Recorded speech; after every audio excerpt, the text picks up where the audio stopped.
Ассаламу алейкум, урматтуу менин каналымда көрүүчүлөрүм, сиздерди каналдан көргөнгө абдан кубанычтамын. Ушул дүйнө жүзү боюнча серепчилер баары тең тим эле басым кылып атышат. Ошого 21-22 февраль күнү АКШ Иранга кол салат деп, анткени АКШ менен Иран ортосундагы сүйлөшүүлөр эч бир жыйынтыкка жеткен жок. АКШ толугу менен Иранды ядердик атомдук программалардан баш тартты, баллистикалык программалардан баш тартты.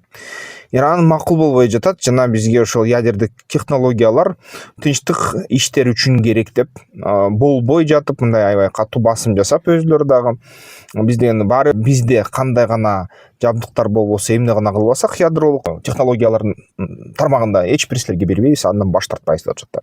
Бүгүнкү күнү ошол эки өлкөнүн ортосундагы сүйлөшүүлөр эч бир жыйынтыкка чыккан жок. Аны албетте ошо бүт серепчилер айтып атат, аз калды де 21-inde же 22-синде АКШ кол сала баштайт дейт да. Ошону менен бирге чоң группировка, аскердин тобу Ирандын Ормуз булуңунда топтолуп жатат. Ошону менен бирге Иранда дагы алыска атуучу артиллерия түрлөрүн даярдап жатышат жана ал артиллерияны стратегиялык объекттерди коргонууга ирандыктар даярдап жатышат. Ошол нерсе бүт спутниктик тартылмалардан, жаңылыктардан бүт чыгып атат да. Бирок эмчекте азыр эчтеке баштала элек. Көрөлү, кандай дейсиңер? Кол салуу болобу эртең же болбойбу? Байкайлы чогуу. Дагы бир кызыктай фактыларга алсак, ошо Трамп жакын арада Тынчтык кеңешинин биринчи жыйынын өткөрдү. Борбор Азиядан, Өзбекстан, Казакстан алардын президенттери катышты. 50ден ашык өлкө катышты. Трамп ошол жерден айтты, бул деген мен 8 согушту токтоттум. Баса маареке АКШ Вашингтондон ушул Тынчтык институтунда өттү. Тынчтык институтунун аты эми Трамп институту деп кайра аталып калышты. Трамп айтып атат, Газага $7 миллиард киргизебиз дейт. Казакстанда биз деген объекттерди курганга даярбыз. Канча акча керек болсо, ошол биз убада болгондон которгонго даярбыз деп. Жана Трамп өзүнүн буйругу боюнча $10 миллиард Газага Америка Кошмо Штаттары бөлүп берет дейт. Ошондой кошумча куруу иштерине азыр калыбына келтиребиз деп жатышат да. Ким менден ушундай чакырууну алып туруп, ал чакырууну кабыл албай койсо дейт, анда силер куулук кылбагыла дейт. Ошо кача албайсыңар, баары бир менин чакыруумду кабыл аласыңар. Аны албетте акча төлөбөйм дегендер да куулук кылбагыла дейт. Баары бир акча төлөйсүңөр деп Трамп айтты да ошол нерсени. Трампка аябай жагымдуу сөздөрдү көп айтышты президенттер. Жана алгачкы жолу институт мындай Трамп тарапкерлеринин чоң мындай триумфу болду десек болот. Анткени Тынчтык кеңеши пиар жагынан мындай көп артыкчылыктарга ээ, Трамптын атын бекемдетет. Бирок Америка Штаттарынын ичинде өзүндө Эпштейндин файлдары ачыкка чыгып, Трамптын аты аяктан 35 миңден ашык жолу кайталанып, ошол каттарынан 3,5 миллион ушундай файлдардын, барактардын ичинен аны ачыкка дагы чыгар. Ошол Эпштейндин мурасын башкаргандар мамлекет тарабынан дагы азырынча ошо $40 миллион чейин ошо Эпштейндин жапа чеккендерге төлөп беребиз деп жатышат. Бирок байкасак, ошо 40-50 кишидей ошо жапа чеккендердин саны тирүүлөрдөн да, эми өлгөндөрдүн ким билет. Трамптын да катышы бар деп айтылып жатат. Трампка да аябай каршы кара пиар жабылып жатат бүгүнкү күнү.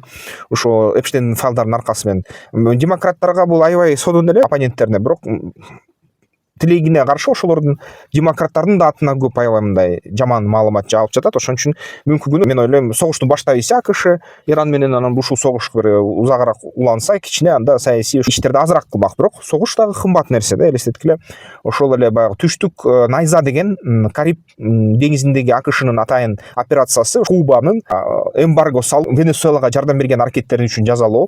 Жана ошо Фидель уулу Рауль Кастро бүгүн ошо Кубаны башкарат. Ошону бийликтен кетсин, Куба толугу менен реформа болсун деген талаптары менен Трамп $3 миллиард кетирди да, акыркы эле ошо 4-5 айдын ичинде эле. $3 миллиард 4-5 ай, элестеткиле. Иранга кетирүүчү акча бир кыйла жогору болот, анткени АКШнын майналары, чыгымдары өтө чоң. Бул жерден 100 миллиарддап чыгымдар болуп кетиши ыктымал. Ирандыктар айтат, аяталалар айтып атат, дүйнө жүзүндө эң күчтүү армия болсоңор деле баары бир силер катуу ачуу сокку бере алабыз дейт. Ал соккуну алсаңар, анан кийин такыр көтөрүлбөй калбагыла деп ушуну айтып атат, коркутуп атат. Албетте кайсы дагы жолу бар Ирандыкы. Иранда баягы эле кургакчылык, ачкачылык, акча жетпегендик уланып жүргөн митингчилердин денелери боюнча иш аракеттер, тергөөлөр, кошумча баягы митингге катышкандардын активдүү лидерлерин издөө, катышуучуларын издөө, тинтүү иштери дагы эле уланып атат. Иранда ошо согушка даярдыктап болуп атат да.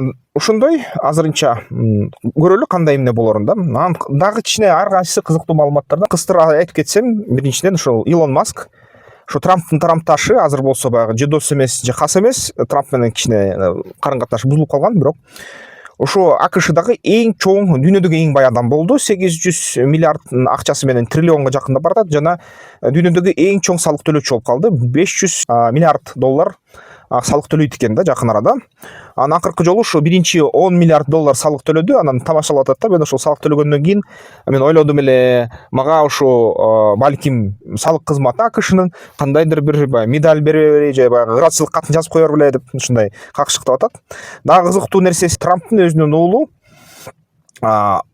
израилдик компаниялар менен иштешип, анан ошо дрондордун базарына кирип жатат. Эрик Трамп деген уулу бар, биринчи аялдарынан. Израилдин Xtend деген компаниясына акча салды, анан америкалык биржага чыгартат, NASDAQ-ка. Аны JFB деген компания менен бириктирип жатат. Ошондой компания бар болчу, курулуш компаниясы ошо Трамптын системасында. Жалпы ошо баасы бүгүнкү күнү баалоосу боюнча 1,5 миллиард доллар түздү.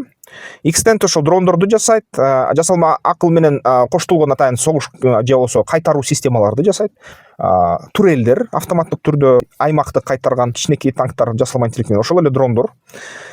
Жана акырындап ушу Bloomberg'дин маалыматы боюнча АКШ жакында согуштарды баштагандан кийин армиясын жаңыртат жана ошо бүт дрондорду сатып алат экен. Ошол мамлекеттик соодага Трамптын уулу катышат да. Эгерде Трамп бийлигинен калабы же түшүп калабы, Америкада эми демократия эмеспи, азырынча Эпштейндин файлдары чыккандын аркасы менен Трамптын абийири төгүлүп, анан албетте жеңилип жатат ошол көп аймактардан. Эгерде ошол Трамп өзүнүн бийлигин жоготсо, жок дегенде баласы мамлекеттик контракттарга катышып, баягы эле миллиард долларларды табат экен да. Ошондой нерсе болуп жатат. Германияда украиналык дрондорду сатып алууну жана ошол чогуу дрондорду чыгаруучу заводдорду кура башташты.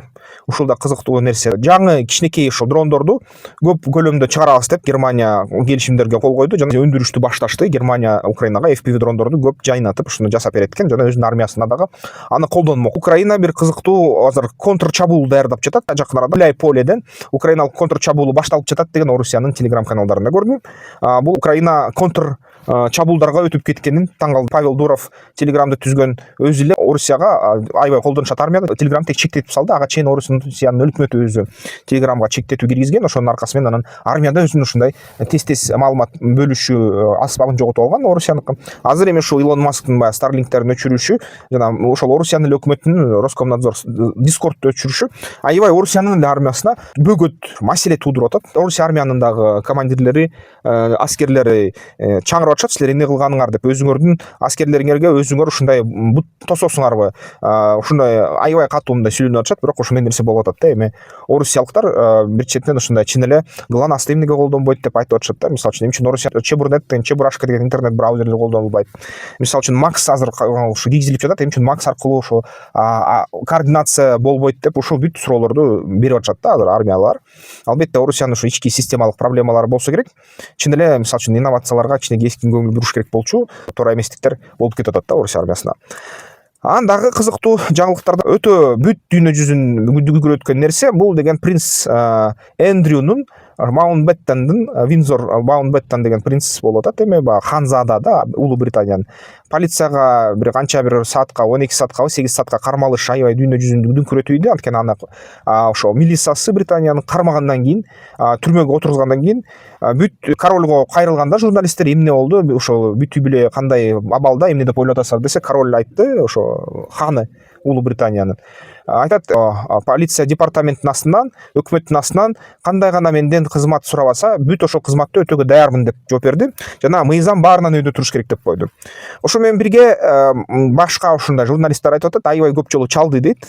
Король ошо полицияга сүйлөшкөнгө аракет кылды дейт, өзүнүн тууганы менен. Анан принц Эндрюнү эмнеге суракка алып, мында полиция колго кармашты. Анан кое беришти албетте, аттарды жазып, өлкөдөн чыгып кетпейсиң, ошол жерде болосуң деген подписка кылып туруп, ошо кое беришти. Бирок эң негизгиси Эндрю жашына жете элек кыздарды зордуктаган, Эпштейнде бир нече жолу анын тейлөөлөрүн алган, ага ушундай көңүл ачкан, анын аралына барып ошо педофилия баягы кичинекей балдарга каршы кылмыштарды кылган дейт. Андан сырткары кичинекей кыздарга да албетте кылмыштар кылынган. Эпштейнге каршы айып мындай сот чечимдери чыкканда 2019 жылы баары бир аны менен дайыма баарлашып турган дейт, кат алмашып турушкан жана эч бир ушундай токтоткон жок дейт да анын баарлашуу аракеттерин. Анан албетте хан падышайым тирүү кезинде ал өз кезегинде бүт атактарын, наамдарын, хандык кандайдыр бир ушундай кызмат аталыштарын бүт андан алып салган болчу. Анан ушу дүйнө жүзү боюнча аябай чоң мындай дүңгүрөтүү жаратты. Демек бул алгачкы жолу ушундай эч качан жазага тартылбас, эң күчтүү, эң бай жана такыр бир да мындай эч кимди көңүлгө албас бай адам, ушундай хан адам, бийликтеги, жогорку бийликтеги адамдын тууганы ушундай куугунтукка жана биринчиден, экинчиден жоопкерчиликке тартылып жатат. Демек бул дүйнөдө кандайдыр бир деңгээлде адилеттик балким барбы, же болбосо Улуу Британия өзүнүн улуу британиялыгын көрсөтүп атабы деген сөздөр да айтыла баштады. Жакшы көрүнүш, ушундай эң күчтүү деп дүйнөдө эсептелинген адамдар жазаланыш керек кылмыштар үчүн. Жалпысынан кылмыштар эмнеден келип чыгып атат? Азыр бүт ошо жасалма акылдан сурасаңар, серепчилерден сурасаңар, чын эле акчаң көп болсо, бийлигиң көп болсо, кичине көп кетсең, анда ар кандай жаман нерселерди жасай баштайт экенсиң. Анан сага жаза жок, чара жок. Ошон үчүн ушундай аша чап, тим эле чек аралардын баарын, чектердин баарын унутат экенсиң, жана сынабга алат экенсиң. Чегин көрбөй, жаза көрбөй, андан ары башың жөн эле асмандап кетет экен. Ошо психологиядан да аябай начар нерсе да ошондой экен да. Балдарды эркелетип тарбияласаңар, чектетпесеңер, тартип үйрөтпөсөңөр, баладан ошондой өсүп чыгат экен. Бала өскөндөн кийин анан ошондой кылмыштарга барганга жеңил болуп калат экен да. Ошон үчүн бул нерсе дагы дүйнө жүзүндө ушундай жакшы мисал болду деп айтса болот да. Адилеттүүлүк бир жерлерде бар кеч болобу, баары бир кээ бир учурда кайтар дүйнө чын эле мындай өзүн көрсөтүп коет экен. Ушундай деп сүйлөп калышты да дүйнө жүзүндөгү ошо серепчилер. Бирок ошол эле Эпштейн аралына бир гана Эндрю барган жок. Аякта бир нече өлкөнүн, 50ден ашык өлкөнүн башчылары барган. АКШнын бүт жогорку деңгээлдеги саясатчылары барган. Британиянын, Европа өлкөлөрүнүн, кээ бир мусулман өлкөлөрдөн да болгон. Борбор Азиядан да кээ бир өлкөлөр премьер-министрлери, президенттери дагы аралашкан, чоң фонддордун башчылары да. Анан албетте адилеттүүлүк мисалы үчүн болсо, баарына бирдей болсо, кайтар дүйнө баарына бирдей болсо жакшы болмок. Бирок ошо Эндрю бирөө эле жалгыз болуп атат азыркы тапта. Эндрю бир эле адам болуп атат, ушундай жоопко тартыла турчу дегендей. Бирок жоопко тартыла элек, чын айтканда. Жоопко тартылды деген бул же аны түрмөгө тургузса, же кандайдыр чара көрсө ошону жоопко тартылат деп эсептелинет. Бирок ал боло элек да. Ошон үчүн бир гана элди алгысытмай болуп атат. Эпштейн файлдары канчалык жаман нерселерди билип атабыз. Чачыбыз агарып, тикет туруп, чач тикет турат да ушундай нерсени окуганда. Бирок ал нерсе дагы эле мындай дүйнөнүн элиталары ошол адилеттүүлүк же кайтар дүйнө аркылуу өтө элек бар. Ошондой нерсе болуп жатат. Кантсе да ошондон алаксытайлы деп балким АКШ ошо жакынкы 24-72 сааттын ичинде Иранга согуш ачкан атат деп серепчилер айтып атат. Эми ошо көрөлү андай болор бекен. Жеке пикиримди айтсам, азырынча чын айтканда мен көрбөй атам да. Мисалы үчүн ошо серепчи катары мен жана турмушта деле ошондой, саясатта деле ошондой кылчу иш кылынат. Кылчу иш жасалат да. Кылчу ишти кечке баягы жасайбыз деп туруп жасашпайт эч ким эч качан. Ошон үчүн кылчу иштей көрүнбөй атат да бул боло турчу согуш. Балким менин оюм боюнча ал согуш болушу ыктымал аябай чектелүү түрдө. Бирок акыркы жакынкы 24-72 сааттын ичинде болбошу ыктымал. Бирок ошо 27-жылга карай ал нерсе болушу мүмкүн. Негизи план боюнча ошо 25-26 жылы болмок. Ошо Иран менен чоң согуш, Иран менен согуш болду эми 12 күндүк согуш, бирок чоңураак согуш болмок да. Бирок азыр көз жетпей жатат. Ошон үчүн көрөлү, байкайлы туугандар. Ал эми дүйнөлүк серепчилер айтып атат, мынакей азыр башталат деп атат да. Силер кандай деп ойлойсуздар? Чын эле 21-22-синде башталабы? Ошо согуш же башталбайбы? Пикириңерди комментарийлерден жазып койгула. Сиздер менен Искендер Шаршеев болду. Экономист, саясаттануучу, кесипкөй. Бизнести баштайын, бизнес план керек десеңер, техникалык негиздөө, экономикалык негиздөө керек десеңер, бизге кайрылгыла. Рекламалык маалыматтар бар. Ошол каналдын сүрөттөмөсүндө, видеонун сүрөттөмөсүндө номер пайда болот. Кийинчерээк ошол аркылуу жазсаңар болот, байланышсаңар болот. Албетте бизнес план жазып беребиз да, биздин ишканабыз. Эмки видеолордон көрүшкөнчө.